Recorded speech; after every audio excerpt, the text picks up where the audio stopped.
বিসমিল্লাহির রহমানির রহিম। আসসালামু আলাইকুম। ভার্চুয়াল এডিটর হাফেজ মাওলানা শাহজালাল গোলদার স্টুডিওর বাহির হতে অনুষ্ঠানগুলি এডিটিং এবং পরিচালনা করছেন। আমি এম শাহজাহান আলী গোলদার।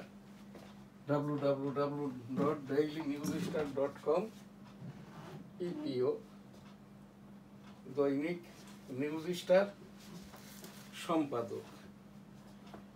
শুরুতেই যে সংস্থাগুলো আমাদের বিজ্ঞাপন দিয়ে সহযোগিতা করে থাকে, ঈদ উল ফিতর 2025 উপলক্ষে সেই প্রতিষ্ঠানগুলির পরিচিতিটা গোলদার বাড়ি জামে মসজিদ, গোলদার সিটি, বেনাপোল যশোর, হোটেল বেনাপোল আবাসিক, Benapole Jessore, graduate group, graduate international ছাপাখানা, Al Madina money changer company limited,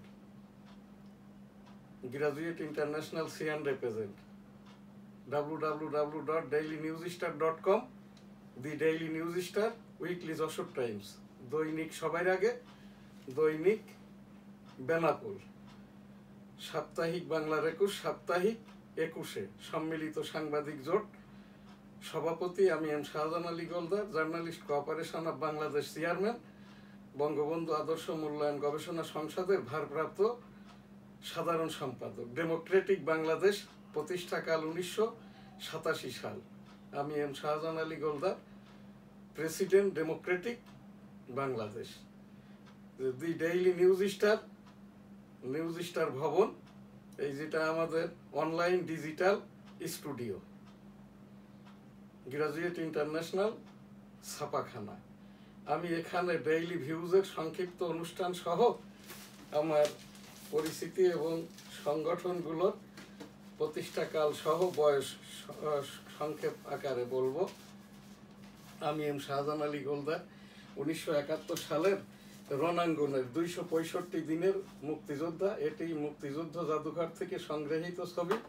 7 December Jessore জেলাটা যখন স্বাধীন হয়, তখন যে স্লোগান দিচ্ছি, তোমার দেশ আমার দেশ, বাংলাদেশ বাংলাদেশ, তোমার নেতা আমার নেতা, বঙ্গবন্ধু শেখ মুজিব শেখ মুজিব, জয় হোক বঙ্গবন্ধুর জয় হোক, জয় হোক শ্রীমতী ইন্দিরা গান্ধীর জয় হোক, জয় বাংলা আমার সোনার বাংলা, আমি তোমায় ভালোবাসি। আমাদের এই যে আমি এম শাহজাহান আলী গোলদার 265 দিনের রণাঙ্গনের মুক্তিযোদ্ধা হিসেবে স্বাধীনতা এবং জাতীয় দিবসের আমাদের এই যে 7 মার্চ থেকে আজ পর্যন্ত আর কি আমরা অনুষ্ঠানগুলো করেছি, ইস্তেগফার দোয়ার অনুষ্ঠান। আমি সেই রণাঙ্গনে আর কি, এইটা সেই জীবনগাত যেখান থেকে ল্যান্ড ট্যাঙ্কারগুলো ঢোকে। এছাড়াও এখানটায় আর কি এই যে আমার পিতা মরহুম হাজী মধু গোলদার যুদ্ধাহত মুক্তিযোদ্ধা ছিলেন, আমার মাতা মরহুমা বেগম খায়রুন্নেসা যুদ্ধাহত মুক্তিযোদ্ধা। এখানে আমাদের ভারতীয় সনদ, বাংলাদেশের প্রত্যাগত সনদ, এই দেশীয় কোনো সনদ, কোটা ভাতা আমাদের প্রয়োজন নাই। আমার বাবা মরহুম মুক্তিযোদ্ধা হাজী মধু গোলদার যুদ্ধাহত মুক্তিযোদ্ধা ছিলেন। আমি এম শাহজাহান আলী গোলদার ওই যুদ্ধ করতে যাই আর কি আমার এই যে বাম কানটা নষ্ট, এখনো নষ্ট। মুক্তিযুদ্ধ বিষয়ক এই যে উপদেষ্টা বললেন কি, রণাঙ্গনের যোদ্ধারাই মুক্তিযোদ্ধা, অন্যেরা সহযোদ্ধা। আমার সেই মুক্তিযুদ্ধ করতে যেয়ে কানটা তো নষ্ট। আমার সেক্টর ছিল 8, সেক্টর কমান্ডার মেজর মঞ্জুর রহমান। বেনাপোল হেডকোয়ার্টার এবং 7টি সেক্টরও ছিল। শিকারপুর সেক্টরের এই যে উপকমান্ডার ছিলেন তৌফিক এলাহি চৌধুরী। 8 নম্বর সেক্টরের প্রথম অংশের কমান্ডার আবু উসমান চৌধুরী। শেষ অংশ আগস্ট হতে এপ্রিল 1972 পর্যন্ত মেজর মঞ্জুর রহমান। আমি সেই মেজর মঞ্জুর রহমানের সরাসরি তত্ত্বাবধানে যুদ্ধটা করতে যেয়ে ইন্দিরা গান্ধীকে ভারতে দেখেছি। সেই ইন্দিরা গান্ধী বলেছিল, ও তুম জো লোক জয় বাংলা কা, মুজিবার কা দেশ কা, এদার আগিয়া আর জো ভি আনে ওয়ালা হাই, বিলকুল কো দেখভাল করেগা ইন্ডিয়া।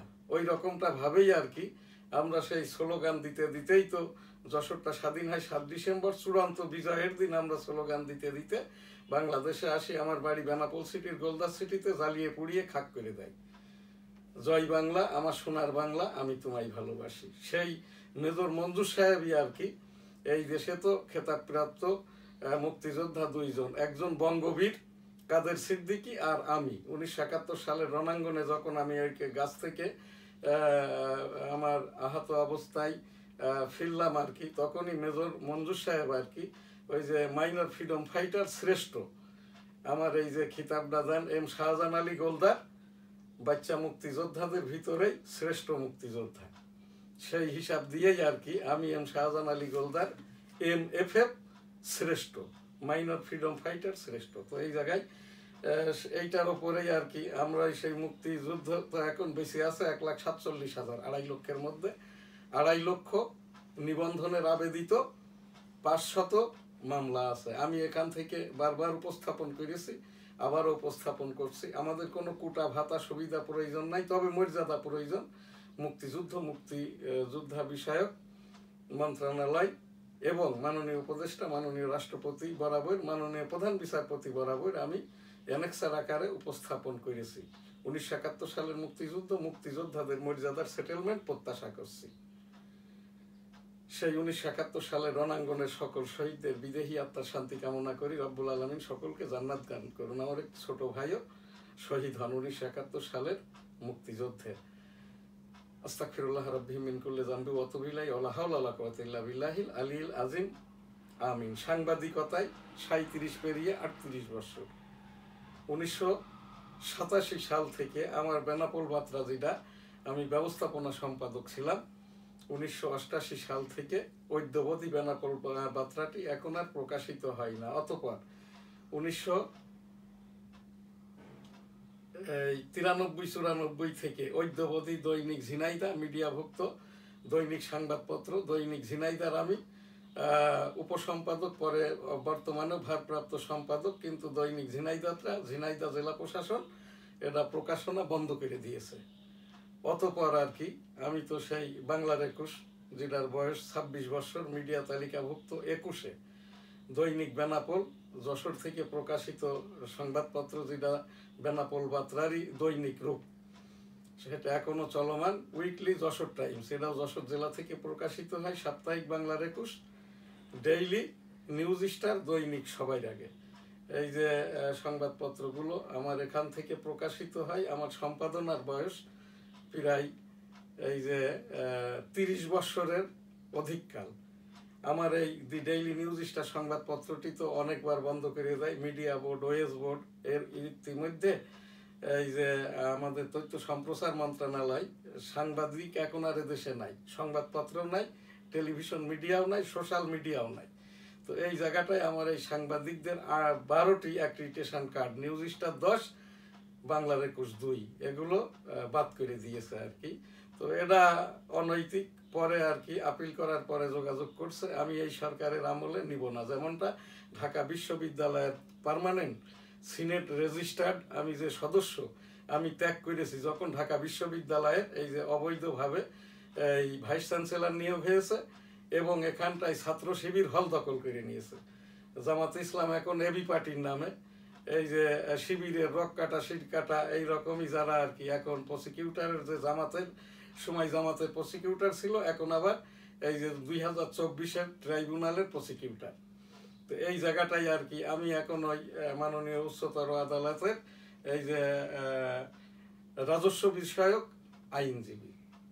তো এই জায়গাটাই আমার এই যে সাংবাদিকতার এখান থেকে যেরকম 38 বছর আমি ওই নিচের কোর্ট এবং মাননীয় উচ্চতর আদালত মিলে 1988 সাল থেকে আর কি এই যে রাজস্ব মামলাগুলো করে থাকি। আমার এই আইন পেশারও এর সাথে জড়িত, বয়সটা 38 বছর আর কি। আমার এই অনেকগুলো ডিএলআর আছে। ডেমোক্রেটিক বাংলাদেশ 1987 সালে প্রতিষ্ঠা করা যে সংগঠন, এরশাদ বিরোধী আন্দোলনের সময় আমি এই সংগঠনের আহ্বায়ক ছিলাম 1987 সালে। বর্তমানে আর কি প্রেসিডেন্ট ডেমোক্রেটিক বাংলাদেশ, বঙ্গবন্ধু আদর্শ মূল্যায়ন গবেষণা সংসদের ভারপ্রাপ্ত সাধারণ সম্পাদক। আমি ওই যে যখন 32 ভাঙচুর হয়েছে এখানটায় আমাদের অফিস ছিল, আমি ডক্টর এম এ ওয়াজেদ মিয়ার সাথে আর কি 1992 থেকে 2009 পর্যন্ত এই গবেষণা কাজের সাথে জড়িত ছিলাম। আমি অ্যানেক্সার আকারে এই যে 32 নম্বরটা, যেহেতু 18 কোটি জনগণের 80 দশকে যখন এইটা জনগণকে দিয়ে দেওয়া হয়, তখন বাংলাদেশের জনসংখ্যা ছিল 14.5 কোটি, এখন 18 কোটি। এইটা তৎকালীন আওয়ামী লীগ সভাপতি আর কি হেরিটেজ আকারে বাংলাদেশের 18 কোটি জনগণকে বঙ্গবন্ধু জাদুঘর হিসাবে এটা ট্রাস্ট করে দেন আর কি। তো সেই ট্রাস্টের অ্যাকাউন্ট খুঁজতে যাই এখানে শেখ হাসিনার নামে, তৎকালীন বৈষম্য প্রধানমন্ত্রীর নামে যে অ্যাকাউন্টটি পাওয়া গেছে, এটা তার স্যালারি অ্যাকাউন্ট।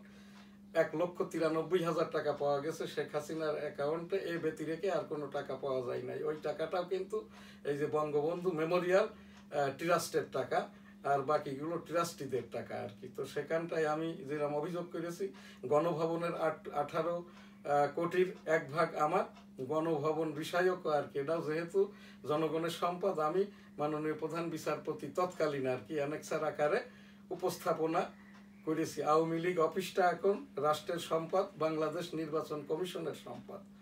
এর দেখভাল করা, রক্ষা করা, না করা এর একমাত্র দায়িত্ব কিন্তু এই যে বাংলাদেশ জাতীয় নির্বাচন কমিশনের। Doctor M A Wazed Miah 80 দশকে ডক্টর এম এ ওয়াজেদ সুধা মিয়া নামে তার যে ধানমন্ডি 5 নম্বরের বাড়িটি, এই বাড়িটি এরশাদ সরকারের আমল, তখন doctor M A Wazed Miah ওই যে পরমাণু শক্তি কমিশনের চেয়ারম্যান ছিল, 99 বছরের লিজ প্রপার্টি।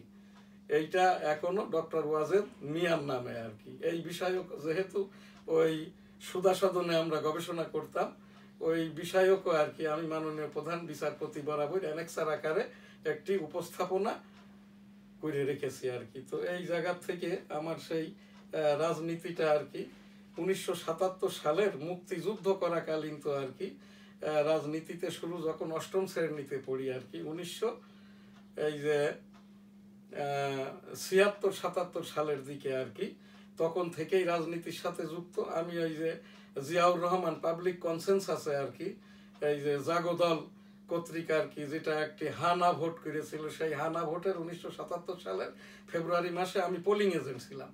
আমাদেরকে একটি পলাশ হোটেলের একটি বিরিয়ানির টোকেন দেওয়া হয় এবং 50 টাকা করে আর কি বঙ্গবন্ধুর ওই যে ছবি খচিত একটি নোট দেওয়া হয়। সেই ভোটাভুটি হয় নাই। আমাদের ওই বেনাপোল হাই স্কুলের আমবাগানে বেলা 11টার দিকে আমাদের আতিয়া স্যার তখন আর কি, আমরা আমাদের ওই যে পুলিং অফিসার ছিল এবং না একজন করে 2 জন আর কি এজেন্ট। তো এখানে ভোটাভুটিটা হয় নাই। বেলা 11টার দিকে মিলিটারির একজন অফিসার এসে আতিয়া স্যারকে বললেন, who are you, what are you doing here.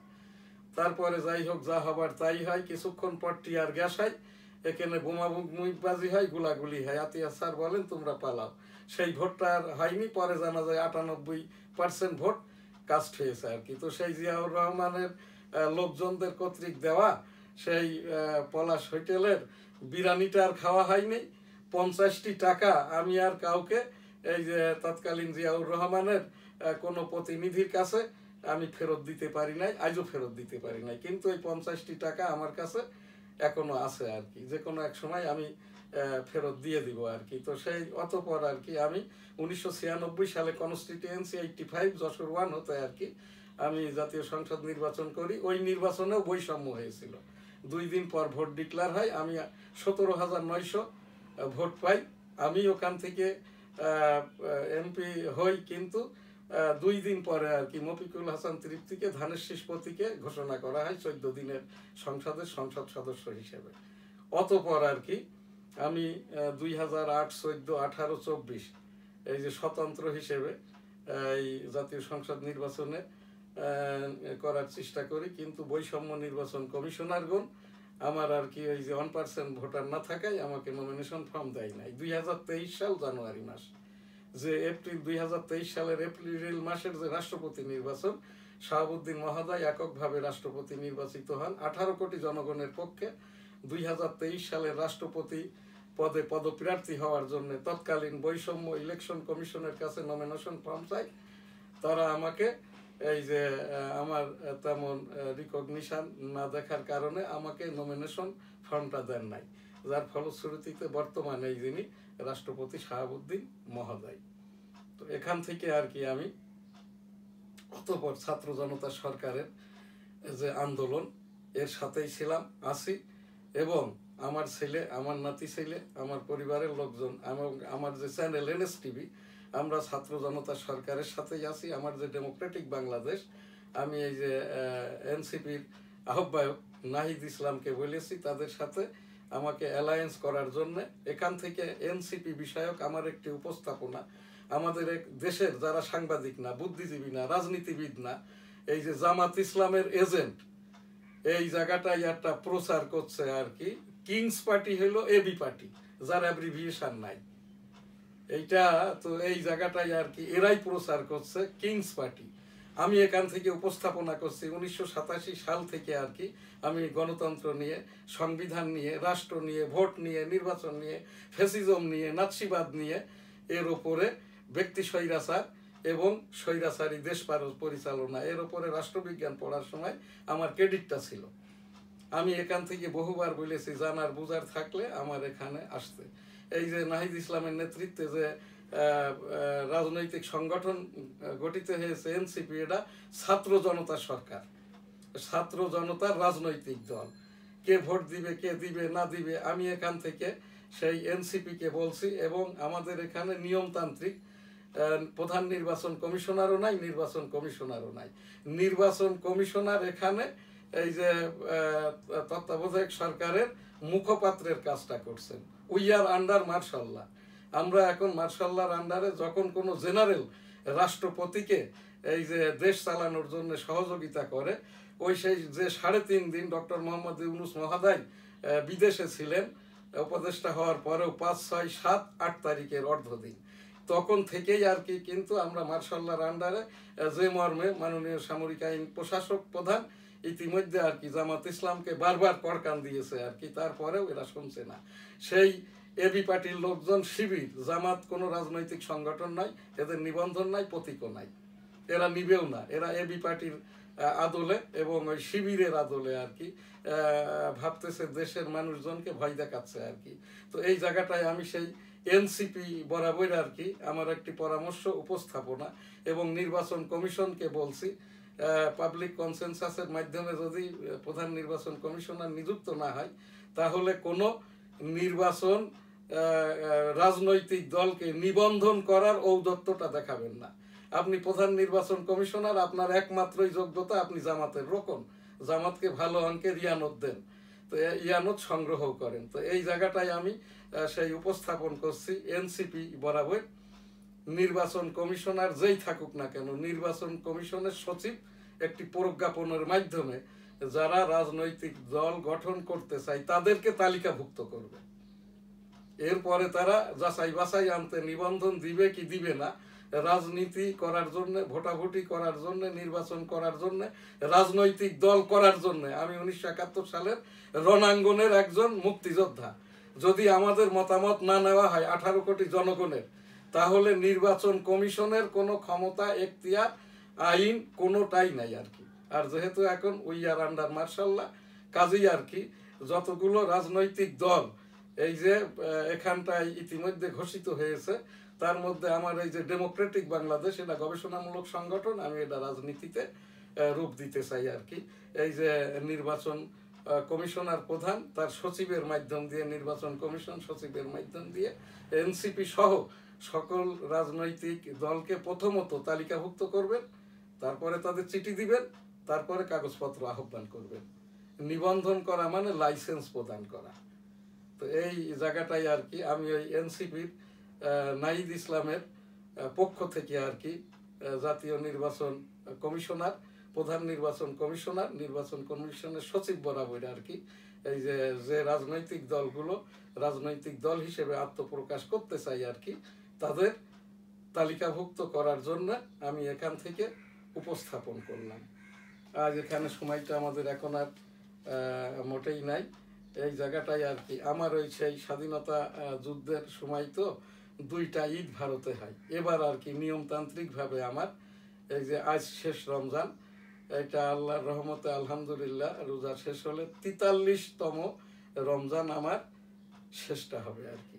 আমি এই যে এই পীরের মুরিদ হয়েছি প্রায় 30 বছর কাল পূর্বে। এখন আমি এই যে পীর বা শিক্ষক আর কি, এখান থেকে আমি ডেইলি ভিউজের পরেই আর একটু অনুষ্ঠানটা করব, ডেইলি ভিউজ। আমাদের সংবাদপত্র দুইটি, ডেইলি নিউজ স্টার, দৈনিক ইত্তেফাক। আনন্দ, ঈদ আনন্দের ঘরে ফেরা, স্বস্তিতে রাজধানী ছাড়ছে মানুষ। বিশ্বকে বদলে দিতে বড় স্বপ্ন দেখতে হবে, ডক্টর ইউনূস। ঈদ আনন্দ ঘরে ঘরে, ঈদ মুবারক। সৌদি আরবে আজ ঈদ উদযাপিত হচ্ছে। স্থল বন্দরের মাধ্যমে সুতা আমদানি বন্ধ করা হচ্ছে। ঈদের দিনও তাপ প্রবাহ থাকবে। আজ আমাদের শেষ রমজান, যেহেতু সৌদি আরব আজ ঈদ হচ্ছে, আগামীকাল আমাদের ঈদ। বিশ্ব শান্তির জন্য গ্রিনল্যান্ড দলের প্রয়োজন, গ্রিনল্যান্ড দখলের প্রয়োজন। বিশ্ব শান্তির জন্য গ্রিনল্যান্ড দখলের প্রয়োজন। ট্রাম্প, এর নামে কোনো দখলবাজির মামলা নেই। যত মামলা হইল ওই ফিলিস্তিনিদের উপরে, তাদের বসতির উপরে। 90-এর গণ অভ্যুত্থান দেখেছি, সংস্কারের কথা বললেও সরকার কথা রাখেনি। নাহিদ ইসলাম, ডক্টর ইউনূসকে 5 বছরের জন্য প্রধানমন্ত্রী দেখতে চাই, সার্জিস। ডক্টর ইউনূস মহোদয়, এই 7 মাসেই আর কি লেজে গবরে অবস্থা, আর যদি 5 বছর তার উপর দিয়ে দেওয়া হয় তো এখন সেইটার কি হবে আল্লাহ জানে। 1,500 ছাড়ালো নিহতের সংখ্যা। জনগণের স্বার্থ বিঘ্নিত হলে বিএনপি আবার মাঠে নামবে, ফখরুল। ঈদকে কেন্দ্র করে সর্বত্র ডিবির জাল বিস্তৃত করা হয়েছে, রেজাউল করিম মল্লিক। ঈদ ঘিরে সংসদ নির্বাচনের প্রস্তুতি এনসিপি নেতাদের। এইটা একটা ভালো কাজ, সব আসনে প্রার্থী থাকবে নাহিদ। হ্যাঁ, এদের প্রার্থীর কোনো অভাব হবে না আর কি। আর এই জায়গাটাই বাবারা, আওয়ামী লীগের যারা, আমি একজন আওয়ামী সংগঠন করি, আমার আত্মীয় স্বজন 1.5 কোটি মুক্তিযোদ্ধা পরিবারের, প্রায় 6 কোটি ভোটার। আওয়ামী লীগ খুব সহসা ভোটেও আসবে না, রাজনীতিও করবে না, যতদিন না পর্যন্ত তাদের এই বিচারটা হয়। আমি ব্যক্তিগতভাবে আওয়ামী লীগের একজন পোর্টফোলিওধারী মুরব্বী হিসাবে বলছি আর কি, আওয়ামী লীগের বিচারটা হওয়া খুবই জরুরি। যেহেতু তারা ধৃত, জেলখানায় আছে, তারপরে তাদের এই যে নেত্রী এখন দেশের বাইরে আর কি জেলখানায় আছে, এদের বিচার হওয়ার পরে আওয়ামী লীগের চিন্তাধারা। কিন্তু আমরা যারা আওয়ামী লীগ করি, 6 কোটির ভিতরে প্রায় 4.5 কোটি আর কি আওয়ামী লীগের সাধারণ ভোটার।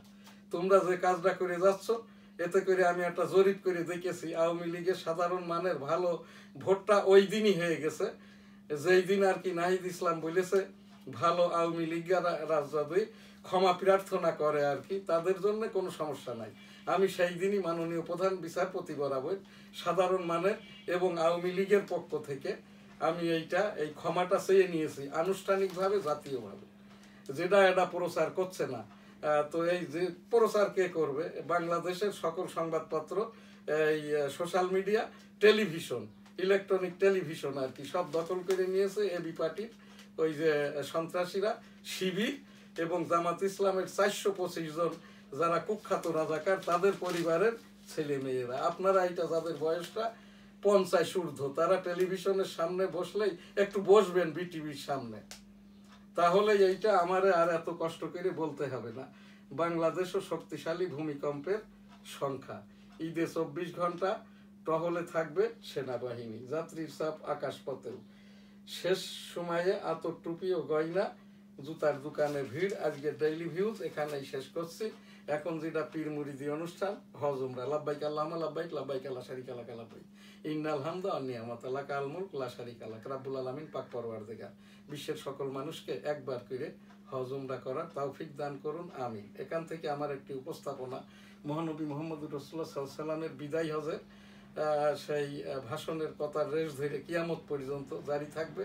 পাক কালাম হাদিস সময়ে সময়ে আলেম ওলামাগণ, পীর মাশায়েখগণ, আল্লাহ ওয়ালাগণ এটা জারি রাখবেন, টেনে নিয়ে যাবেন।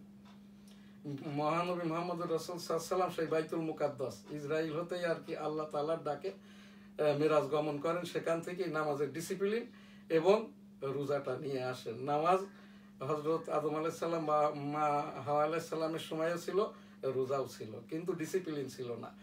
মহানবী মুহাম্মদুর রাসূল সাল্লাল্লাহু আলাইহি ওয়াসাল্লাম নামাজের ডিসিপ্লিনটা আনলেন কি? ফজর, যোহর, আসর, মাগরিব, ঈশা 2, 4, 4, 3, 4 17 রাকাত ফরজ নামাজ